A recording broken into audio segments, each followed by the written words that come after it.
Hello and welcome. With just 8 days to go before that blooming election, I'll ask Boris Johnson what he really means when he says he'll get Brexit done.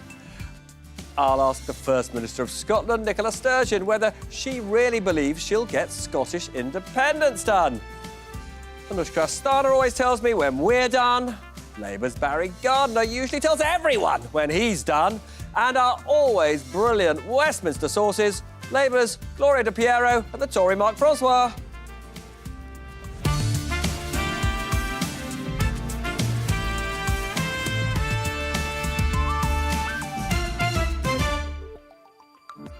Watcher, well, he rolled into town, so obviously our election became all about him.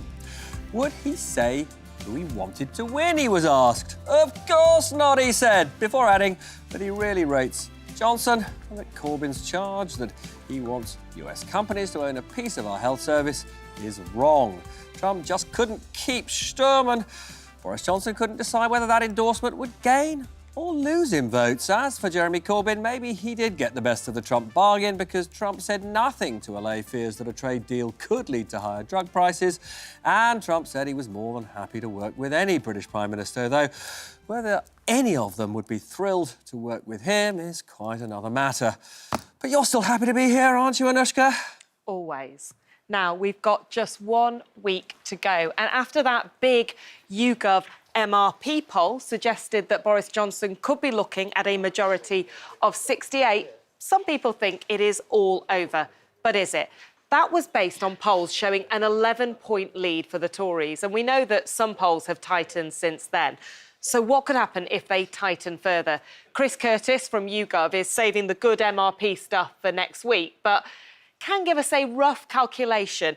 If we assume that all the other parties stand still and then reduce that Tory lead over Labour from 11 to 8 points, look what happens. The Tories slip to 344, Labour up to 226, and the majority is down to 38.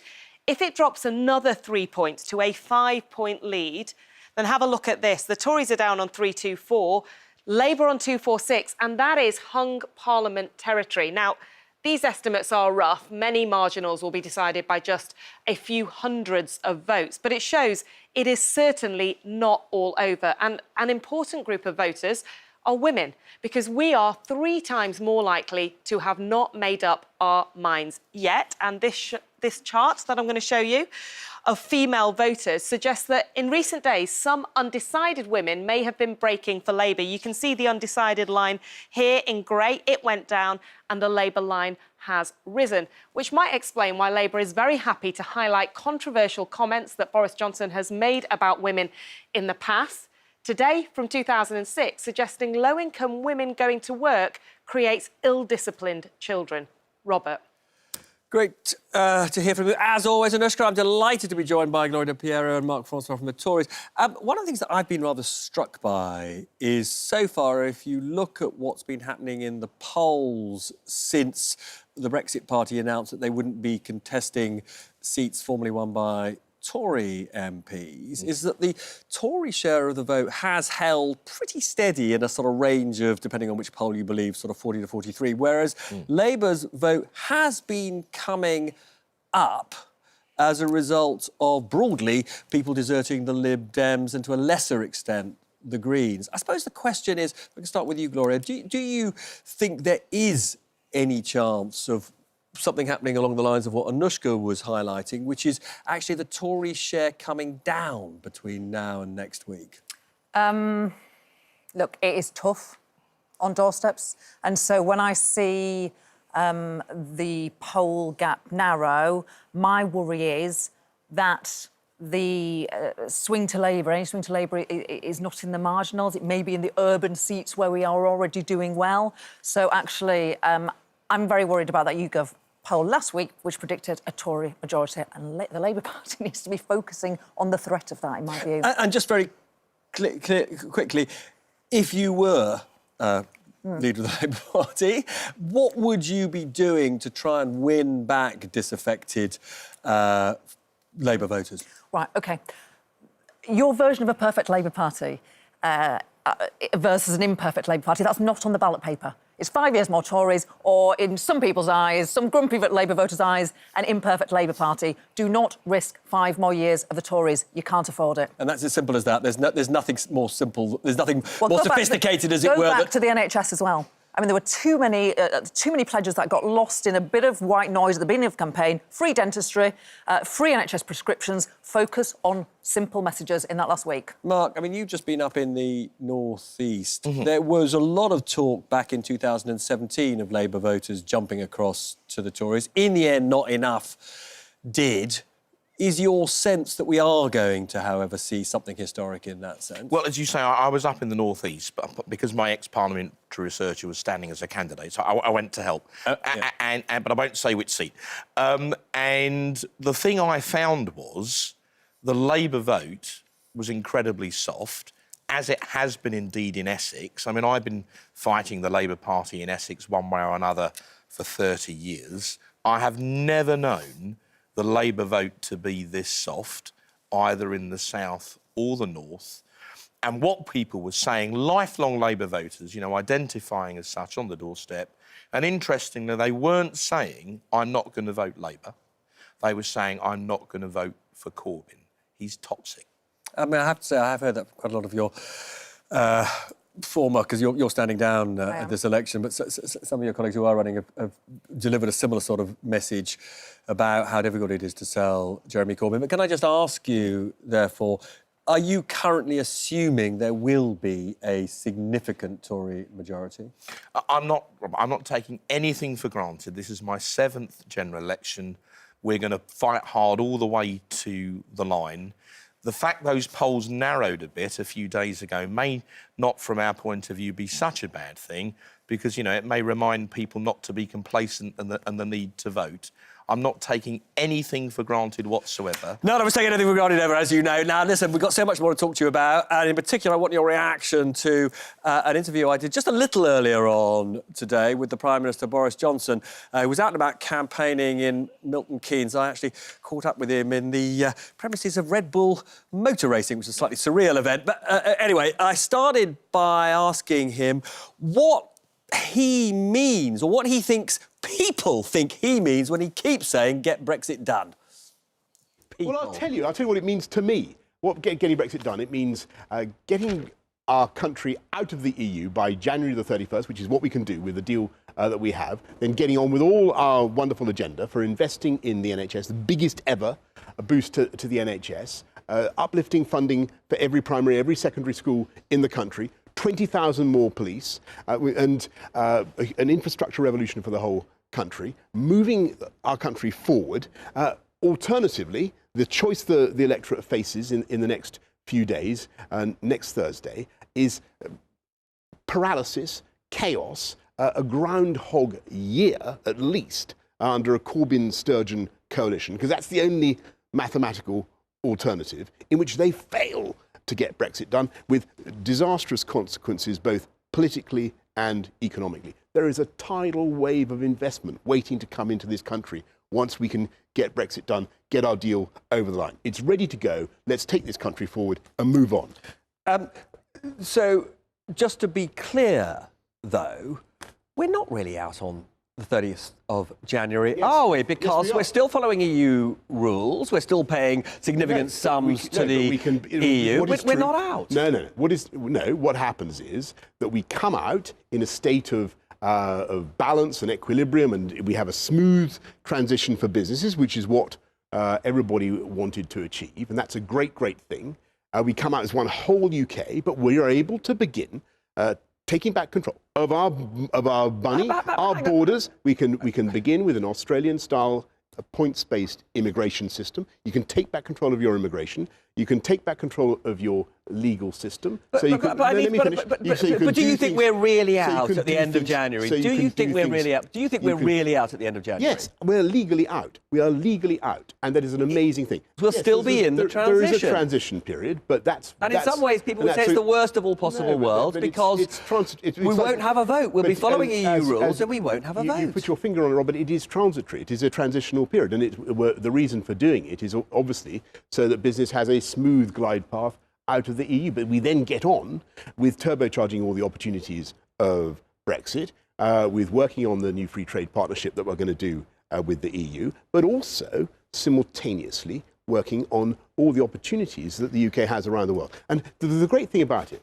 if I may say, is that from a parliamentary and a political point of view, it ends the stasis, it ends the gridlock, it ends the chaos that we've seen for the last 3.5 years. Because that is the problem. And obviously, I don't wish to interrupt you, but nonetheless, we're not properly out. We're not properly out until we're through the transition. No, we are out of the. Let's be clear. We're out of the EU. We've voluntarily, and we can. Don't forget, as a sovereign power, we can terminate the transition period at any time or do whatever we want. That, of course. So we're out. We've taken back control. We are legally outside the jurisdiction of the EU. Well, except we're not during the transition. We're not legally outside. We're not. Because we're elected. We're not. No, sorry. We are able to begin the work of doing free trade deals. We're not out until we're through the transition. No, you know this. I mean, come on, you know that we're not out properly until we're through the transition. We're still subject to EU rulemaking. Even new directives we are subject to. But if we choose at any stage from January to come out of the transition period, that's up to us. So when are we coming out? When are we coming out? When are we coming out then? All right, when are we coming out? What we've chosen to do is to have a transition period, Okay, as you but well when know, are we coming for the out? smoothness and convenience of business, which is the right thing to do. But the decision is ours, and it's a fantastic moment for this country. So the decision And will be ours if you win the election. When are we coming out of the transition? Well, the transition period ends, as you know, by the end of 2020. But that is ample time. That is ample time. And you should be of good cheer, Robert, because we can do it. And people said, oh well, you know, you'll never get it all done by the end of 2020. Well, nonsense. Look at what we did in 3 months. They said and I think possibly even you said that it would be impossible. No, I don't think I did ever say that. I may have said that there are some challenges here. Maybe you didn't. Well, then have the same optimism now.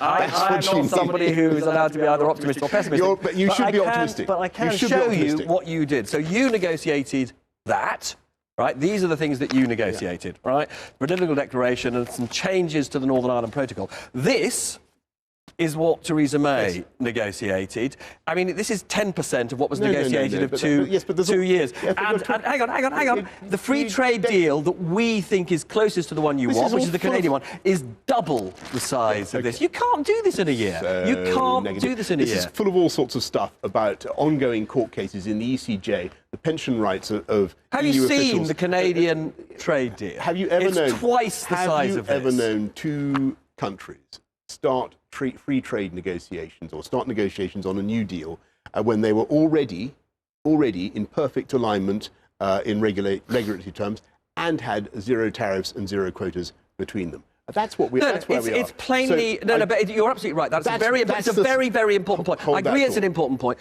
but that begs the question.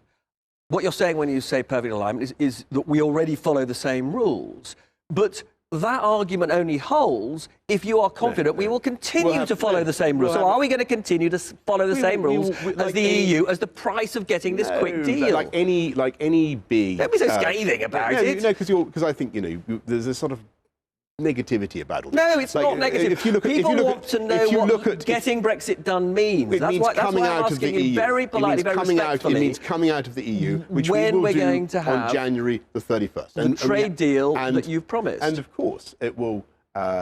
We can get it done within a year. And there's absolutely no reason why we shouldn't, because, as I say, we have zero tariff, zero quota arrangements. And also, what we can do is look for other markets around the world for British agriculture, what do you for think British the business. Quickest deal the EU has ever done with us? Great respect, Robert. All big free trade deals have a system of a joint committee that, in the event of changes and divergence, decides whether or not there is an inhibition or restriction on free trade or competition, and arbitrates in that way. That's how the Canada, the EU-Canada deal works. That is how we will do it. But be in no doubt that we are in a fantastic position. We are absolutely ready to go. And the great thing about our deal is that we have it agreed, supported by every single one of the MPs the candidates. No. I don't have any doubt that if you get your majority, you will get your deal through by the end of January because you have done this unique thing, which I have to say, some people would say it's sort of weird in the context of our parliamentary system, is you forced them all to sign up. I have not forced them. That's totally unfair.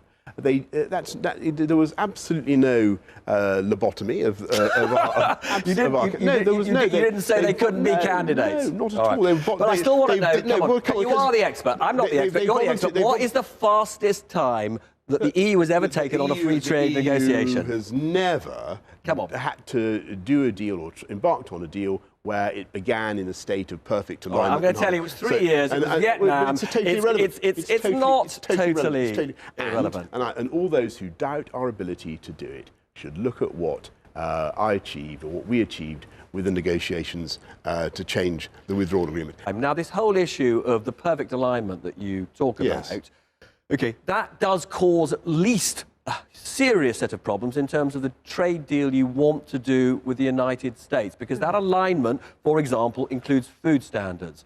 And it is clear from the Americans' own briefing that they do not want the UK to follow EU food standards if we are to get a free trade deal with them. So how are you going to get an American free trade deal if we're not going to take, for example, famous chlorinated chicken or hormone-injected beef? How are we going to get the trade deal with the US if we're not going to follow? There are plenty of ways in which we can. Of course, we are going to guarantee our food standards, we're protecting our high food standards, we're guaranteeing our animal welfare rules. So are food standards more important than getting a trade deal with America? There are plenty of areas. No, there are plenty of areas where we can have. I think you are saying it's more important. Food standards are more important than a free trade deal. Is that right? Let me answer the question. There are plenty of areas in which we can do a free trade deal with the US. I mean, for instance, aviation, cabotage, insurance. There are plenty of Scotch whisky. The tariffs at the moment that the UK places on, that the US places on British products, which are totally absurd.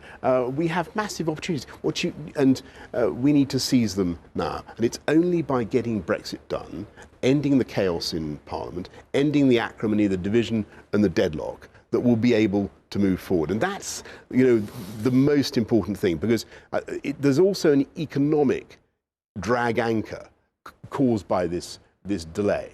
You talked about the tidal wave of investment. No, you have said the tidal wave of investment. Give me one deal that you know will happen if we leave at the end of January. One deal. With one other country, or just a commercial deal, because you constantly talk about this tidal wave of investment that's going to come into the UK when we leave the EU. So name a deal that you know is going to happen. I'm not going to. What do you mean, a commercial deal? Yes, a commercial deal. There are plenty. You'll have read in the papers yourself. There are plenty of. Tell me one that's going to happen when we leave. Goldman Sachs had a study the other day saying there are about 150 billion pounds worth of investment waiting to come in just if we could get my deal over the line. Now, of FDI. Now, that's a lot of money. And the question for the people of this country is, what sort of Christmas present do they want? Do they want 150 billion pounds of inward investment as a result of getting our deal done, moving forward with a working majority, or do they want, another year of chaos and confusion and Can you actually delay? tell us a specific deal, though, out of that alleged 150 billion? Well, I've come across plenty of people, but I don't wish to talk about it now, but I have plenty of people who say they want us to get Brexit done because they see huge opportunities for this country and they want to move forward. Now, the other thing you've said in the last couple of days... it's not me, it's a reputable, a big bank that has a very, very... that, by the way, was not initially very enthusiastic about Brexit at all, but now sees getting this deal over the line as a massive opportunity. I think many investment banks would say the way that, for example, markets have been depressed by the uncertainty means that whatever happens, and that's not necessarily an endorsement of Brexit. True. It's not exactly an endorsement of Brexit. Robert. I want to get on, though, to a very important issue which you've raised recently, which is you do believe that these big internet companies have to pay their fair share of tax. Yeah, I do. But President Trump has made it very clear that he disagrees. He's actually engaged in a trade war with France at the moment, who are doing precisely that. Again, I ask you, would you regard imposing that tax as more important than getting a free trade deal with America. You know, you keep trying to set up these false alternatives. They're not false alternatives. They are. They are the reality they're of not. politics. No, I'm sorry. The reality is that we can get Brexit done on January the 31st, then get on with taking back control of our borders, our immigration system, stopping uncontrolled and unlimited immigration. Jeremy Corbyn and the Labour Party would have uncontrolled and unlimited immigration, even without doing a new deal with the EU, or even with the new deal they do with the EU. We can take back control of our laws. We can do things differently and better. And when it comes to taxing internet giants on their revenues in this country, you're making an important point, and I do think that we should be taxing them properly, and we will be bringing forward measures to do that. But it is not necessarily the case that we have to do it in such a discriminatory and heavy-handed way. I get that. We're almost out of it. I've got one more question. So you're setting up a false alternative. Well, I'm not sure that I am. Some people see you as a great optimist. Some people accuse you of doing what you've always said you do, which is cake and eat it stuff. Some people said not necessarily. But anyway, but I've got a final question. It's a really important question, right? We get to the end of 2020. Okay, and you have a choice. You have a choice between extending the transition, a hard Brexit through a WTO, or a soft... Sorry, there's complete confusion of terms. We're leaving the EU with a great deal on January the 31st. No, you may well face a genuine choice at the end of 2020 about whether we extend the transition or you continue negotiating a trade deal. What are you going to do? We're leaving on January the 31st. We will then spend... Why are you avoiding this question? No, because you're posing a totally false alternative. What we will do is take advantage of the transition period to negotiate a new trade partnership with the EU, as I say, we're in a state of grace. We are at perfect liberty at any stage to do whatever we want because we're coming out of the EU. And we are the only... I want you now to tell ITV's viewers something terribly important based on what you've said. Are you saying that after the end of January, you and I, in fact, you and anybody, will stop talking about Brexit? Is that it? Yes, and let me say something. That's not true! We will have got Brexit done, and you will find that it moves... Because what will happen is that the parliamentary agony will be over. And the political agony will be over. And the misery and tedium and procrastination that's been going on will be over. And even you, with your lust to cover international negotiations of all kind, we'll see. What people really want to talk about is our incredible programme. They will want to talk about our incredible programme to unite and level up the country with massive investments in the NHS, massive investments in policing, in infrastructure, and taking our country forward. As I may have said a little bit earlier, you're very good at repeating your points. Good to see you, well, as always. Nice to see you. Wow, OK. Never the easiest person to interview. Anyway, I just want to pick up, actually, with both of you, but I'm going to start with you, Gloria. This tag that he keeps repeating, get Brexit down, how is that actually playing with Labour voters, do you think? Well, I have to say, I would challenge the premise, because, of course, he brought his bill to the Commons, and it passed the Commons. I voted for it. I voted for Brexit as many times as you have. So 19 Labour MPs voted for that Brexit deal. So the premise of the get Brexit done is a false one because we were getting Brexit done. Many people would agree with you, but that said, you know, it is literally more or less the only line he uses day after day. Is that resonating with people want to get Brexit voters? People want to get, in constituencies like mine, want to get Brexit done, yes. And do they believe him then? Even if you don't believe him, do they believe him? Do you know what? It's so weird. Nobody mentions him. Right. And I'm surprised by this, because I thought he had a bit of pizzazz, but nobody mentions the Tory party or Boris Johnson, but they do mention Brexit. They do mention getting done, so that might be working for him, I think, is what you're implying. But I just wanted to ask you, Mark, when you came on this show, you repeatedly said you could never vote for anything that looked like Theresa May's deal, and as I just showed the Prime Minister, what he is proposing to all of you is 90% her deal. So why are you backing it? There's a fundamental change. The reason I could never vote for Theresa May's deal is because it kept us in a customs union and thus effectively kept us in the EU. The two fundamental changes is the customs union, the so-called dreaded backstop, is completely gone. It's 179. So you're less alarmed by the transition? Well, no, but just to answer your question, because it's important, Rob. We are still in the customs union as a result of being in the customs transition. But we're not on the 31st of January. So the customs union comes out, and the political declaration was changed to agree an end state of a free trade area. So the net of that, in one sentence, is we do leave the European Union, we leave the customs union on the 31st of Jan, we leave the single market, we withdraw our MEPs from the European Parliament because we're no longer a part of the European Union. Except all the arrangements under the customs union and the single market are replicated while we're in transition. But we'll come back to that in a bit. Don't go away, because in just a couple of minutes I'll be talking with the First Minister of Scotland, Nicola Sturgeon. See you in a bit.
Hiya, welcome to The Break, #Peston. I am joined by our lovely friends because every week during the election we are getting predictions.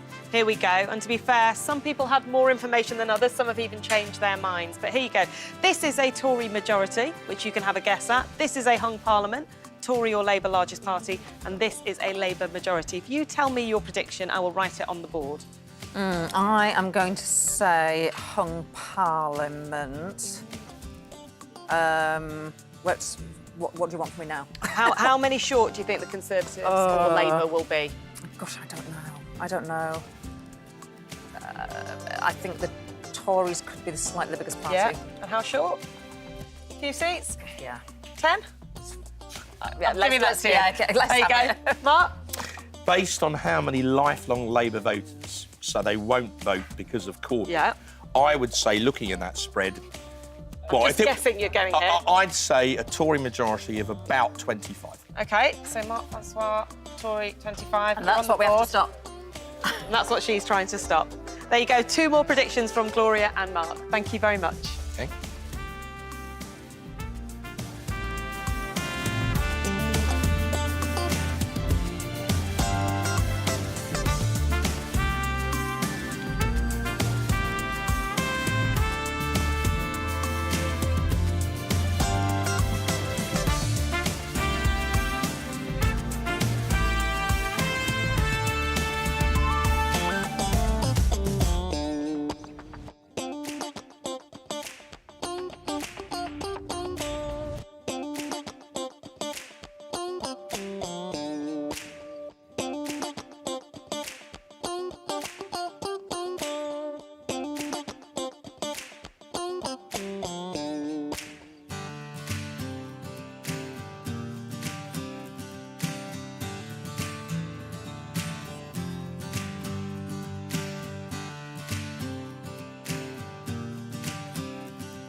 Welcome back. In just a moment, I'll be chatting with the First Minister of Scotland, Nicola Sturgeon. But first, Anushka. Thank you. I just want to show you one quick tweet about some new analysis out from the Institute for Fiscal Studies. This is from Paris Goutsianis at The Scotsman. He says the IFS has produced its first analysis of the SNP manifesto and finds that uncosted spending pledges would mean deeper austerity or tax rises in an independent Scotland. Robert. That's Anushka. Well, I'm delighted to be joined by Nicola Sturgeon, First Minister of Scotland. I think I will just pick up, I don't know if you just heard Anushka talking about that IFS research, which says that were you to get your way, I mean, this is obviously still some way off, but were you to get your way and you get independence, that you would be forced by the size of the deficit you'd inherit to actually push through austerity greater than even George Osborne's austerity. I don't accept that. I mean, I have great respect for the IFS, but I do think the analysis is flawed in a number of different respects. It's looked at the Growth Commission, which is a piece of work the SNP commissioned to look at how, in an independent Scotland, we get our finances onto a sustainable basis. That Growth Commission recommended increases in public spending above the rate of inflation. In fact, if its recommendations had been applied retrospectively, we'd have escaped Tory austerity over the last decade. The other thing which has changed, of course, is that Scotland's deficit within the UK is already at a lower point than the Growth Commission estimated it would be at in 2021. And that's because our revenues, onshore revenues, are rising faster, indeed, than any other part of the UK. So the big risk to Scotland's finances is Brexit. And, of course, independence gives us the suite of powers that other independent countries have. And if you look at many of the countries that are of a similar size to Scotland and already independent, many of them perform better economically. And I've never thought it's the strongest argument for the Union, for proponents of the Union, to say that within the Union, Scotland has a massive deficit. If that is the case, then it's an argument for change, not an argument for staying the same. So, look, we'll come back to Brexit in a moment, but I want to get on to the election. We're in this sort of remarkable period where if you look at sort of an average of the polls, actually within the sort of normal 3% margin of error, we could be looking next Thursday at something that's quite close to a landslide for Boris Johnson, or we could be looking at a hung parliament that would see Jeremy Corbyn probably as Prime Minister in Downing Street. Can I just ask you very, very explicitly, because I'm not sure that you have said this, are you saying categorically that although you could support a Labour government, perhaps by a sort of confidence and supply agreement, the kind of thing that the DUP arranged with the Tories, you categorically are ruling out a formal coalition? Yes. Straightforwardly. I know that's probably taken you surprise. No. A politician has answered a question so bluntly. But yes, the SNP will not go into a formal coalition. But we want to lock Boris Johnson out of Downing Street if we possibly can. And actually, Scotland can play a big part in that because the SNP are the main challengers in every Tory-held seat in Scotland. And we would look to have some kind of progressive alliance with other parties to do that if the parliamentary arithmetic allows it, but I don't favour formal coalitions.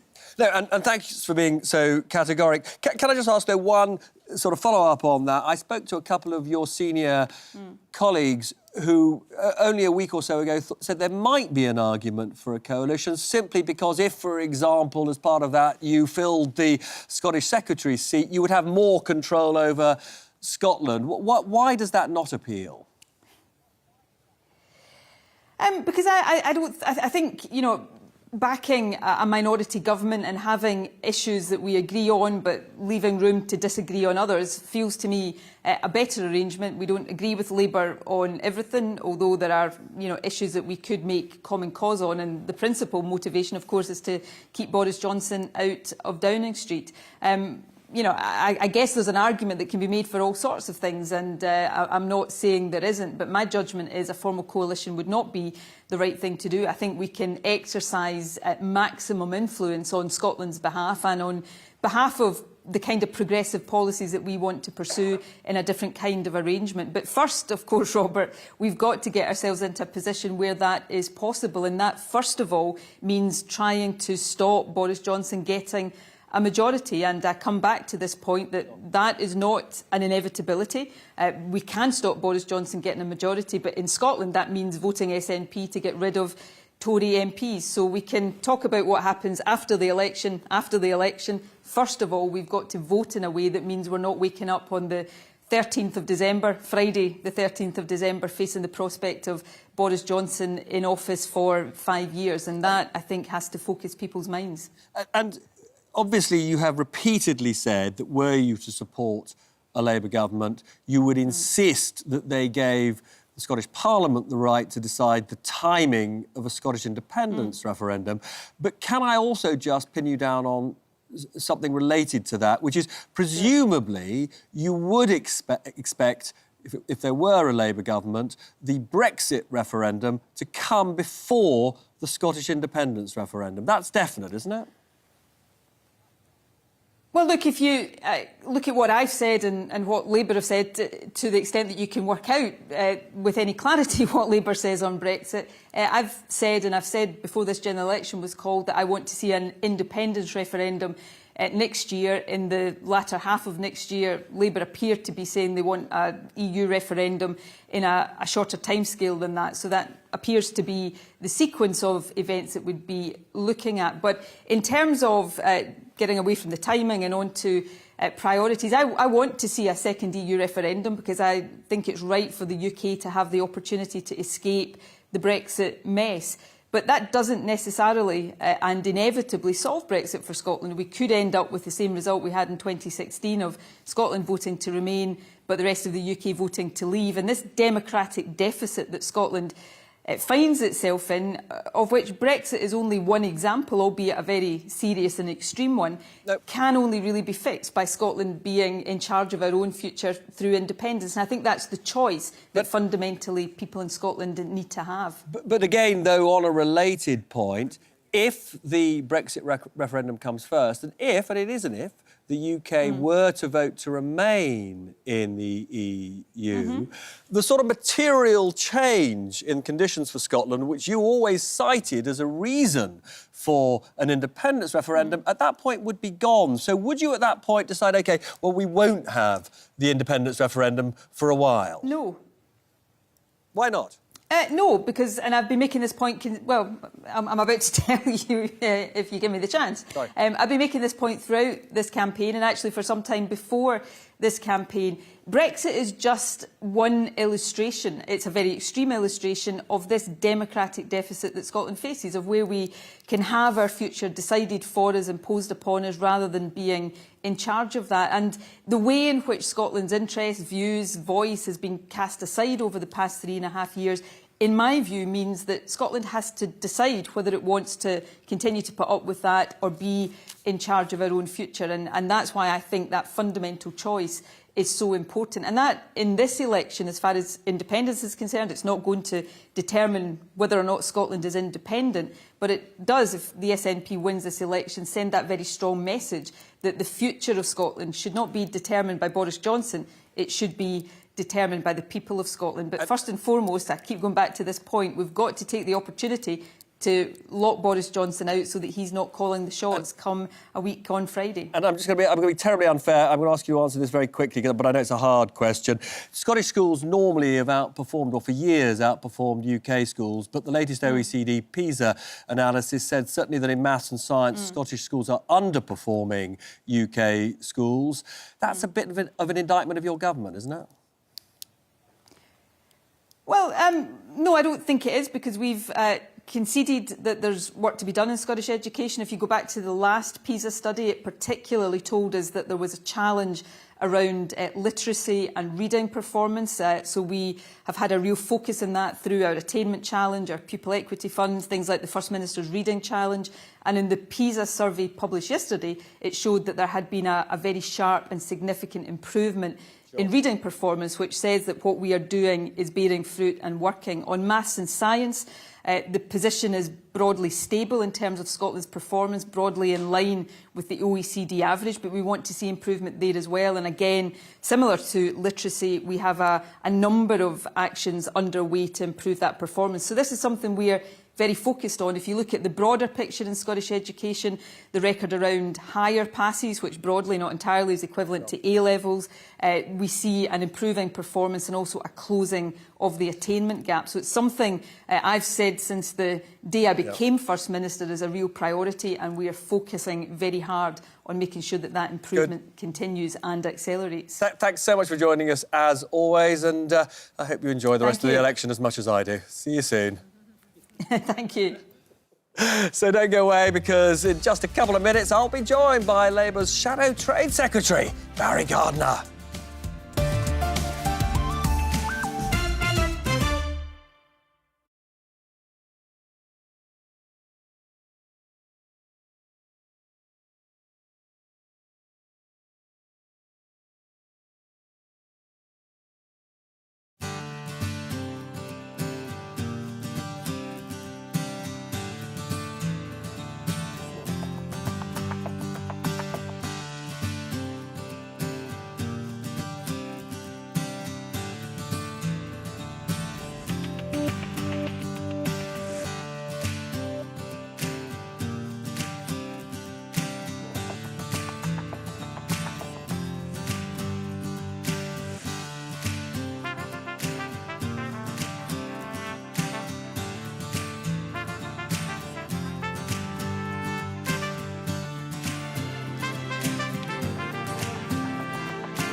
Hello, thank you very much. It is another Twitter break, #Peston. I'm joined by Gloria Di Piero, Mark Francois and Barry Gardiner, and we are talking about Christmas. Look, Barry, you get to be Santa. Isn't that nice? Love it. Isn't that nice? OK, so I'm going to flick on this. And Could you not got me smiling, please? What a terrible elf I'm, Meg. I'm glad I'm not an elf. Sweet. OK, here we go.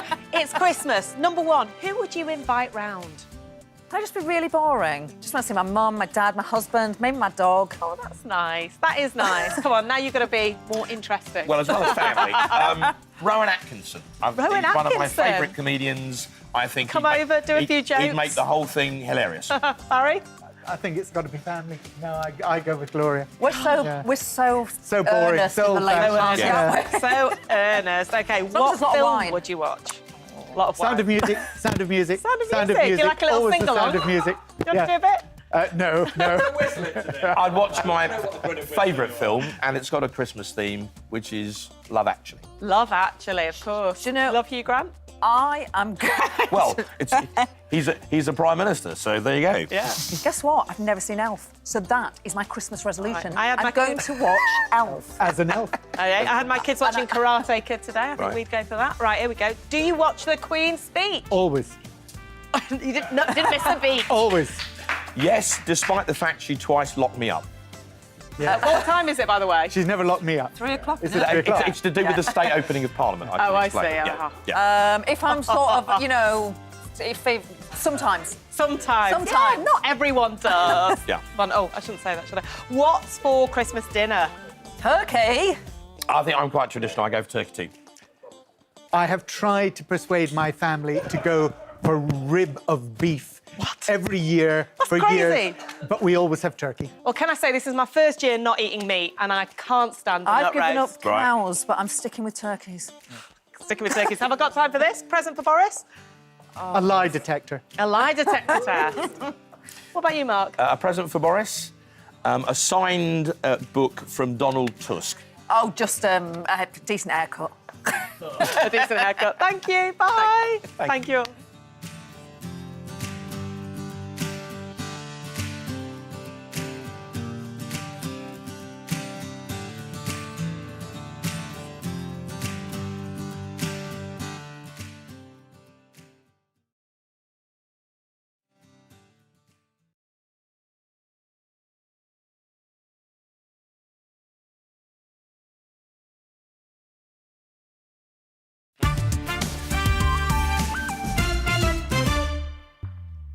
Welcome back. Here's Anushka.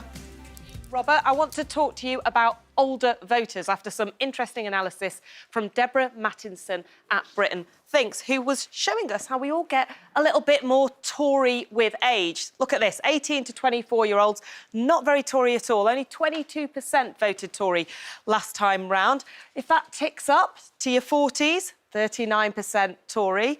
Up to your 50s, pretty Tory, 47%. Oh, and I've just lost. There we go.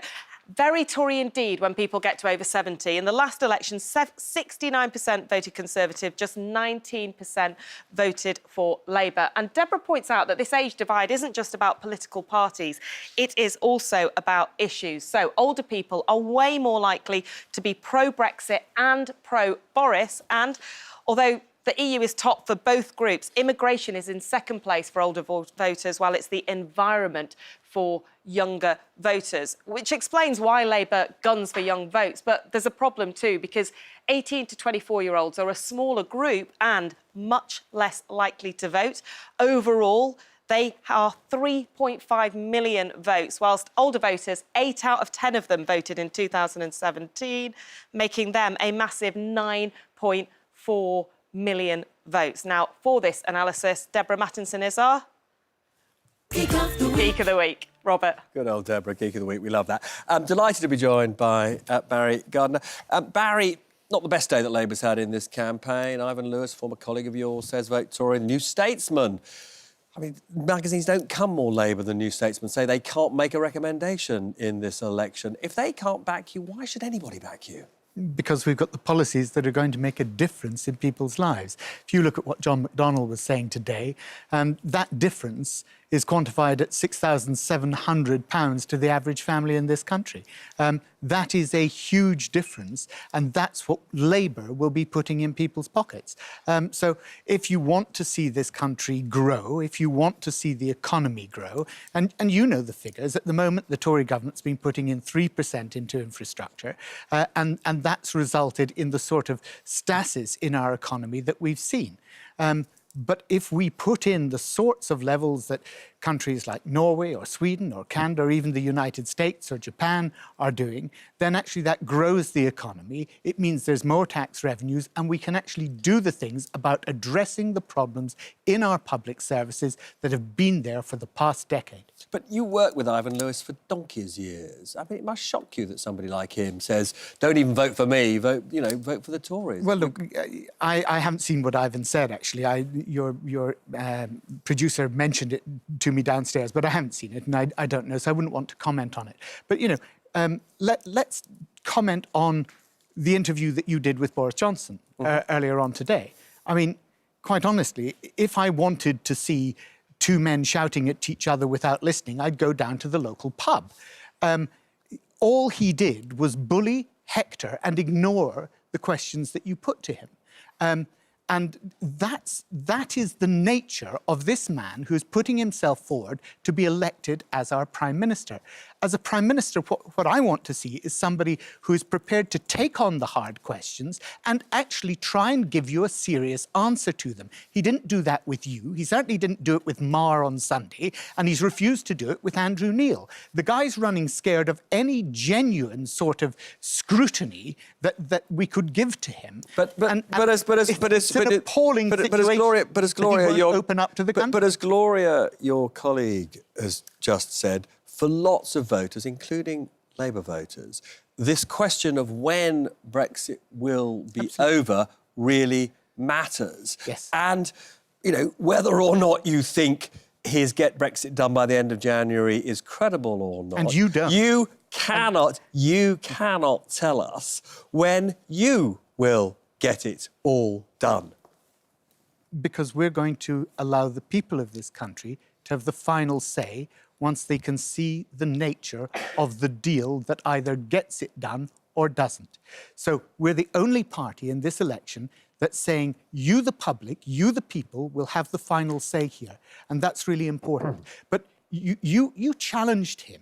You challenged him on how he was going to get it done. He didn't have an answer. He just kept on repeating the slogan. Now, today, we have just had the US president slap 25% tariffs on whiskey this week.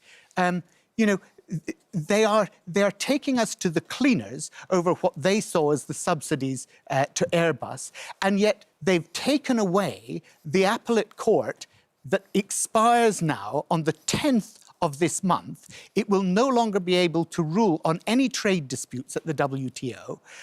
So our dispute against Boeing, which is the all-time corporate subsidy junkie, will not be able to be heard at the WTO. Could I ask Gloria, though, the YouGov recently said that they thought that if Labour had moved to its referendum position earlier and had been able, therefore, to build up a narrative around it much earlier, it might have worked in this election. But you left it too late. Well, I mean, I have been touring the TV studios for 2 years, being really boring and saying, respect the result, which was the manifesto. I preferred Labour's earlier work on Brexit. However, let me be absolutely clear. I am not like Ivan Lewis or Ian Austin. I absolutely, desperately want a Labour government. Absolutely. So I would say, Barry, in these this last week, we have to make this election a choice. I don't feel like it is one at the moment. I feel it like it's a referendum on whether Labour can govern. Actually, 5 more years of this government, we need to point out what that is going to be like for people. I tried to get a GP appointment on Monday. The first appointment they could give me was the 18th of December. So tell Barry what you think Jeremy Corbyn should be saying and doing that he's not doing now. We have to make it a choice. What does that mean, though? Give us a concrete example. OK, can you afford another 5 years of going to work, working for your poverty and your kids' poverty? It's happening to most people in poverty are now in working households. Can you afford another 5 years of these guys in charge of your NHS? Yeah. Can you afford another 5 years not seeing a police officer on your street? It's got to be much more of a choice than it is. Brilliantly put, as always, Gloria. That's why you're such a fantastic colleague. I mean, can I ask you, as it were, you have seen day after day recently Labour making, some would say they were bungs, but nonetheless they're pretty attractive for lots of people, offers to the electorate like, a third off rail fares, 58 billion for women born in the 1950s whose pensions were delayed. This is going to punch through, isn't it? Well, this is how they nearly bankrupted the economy last time. And with a 1.2 trillion 5-year spending spree, they'd have another go at bankrupting it, and I think people can see through it. If you're offered all of these things for free, and we're told that, only 5% of the population would pay any more tax, unless, of course, you're married, people can see through this. I mean, my plea would be, don't hand back the car. Do you think there is overload? No, hang on, Robert. But I'm picking up on your point. Do you think, I mean, broadly, every single day that you seem to find a new pot of money to pay for something, do you think actually credibility is being gradually eaten away on this? No, look, I don't. I think because we've costed it. We have the grey book. Have it here. I always carry it with me, as you know. We all carry it around, Barry. We all carry it around. That's 58 billion that's not in the grey book. Where does that come from? Well, as you well know, the grey book is about your current expenditure and your DEL. OK? Come off. So it's got nothing to do because it's not ongoing. 2 days later, you came up with another. No, but hang on. No. Actually, John McDonnell did point out that the pensions payments would come out of current expenditure, so it should have been in the grey book. Yeah. He said that it would actually come exactly where it would come if the court case was lost by the government, from contingency and borrowing. But look, let me just pick up again on what you said. It's from Labour's magic money forest. What Boris Johnson said in your interview. He talked Oh, dear. Look, frustratingly, I am being told I've got to wind up, which is very frustrating. That's it. Just 8 more sleeps till polling day. Can you stand the excitement? Not sure I can. See you next Wednesday. Bye.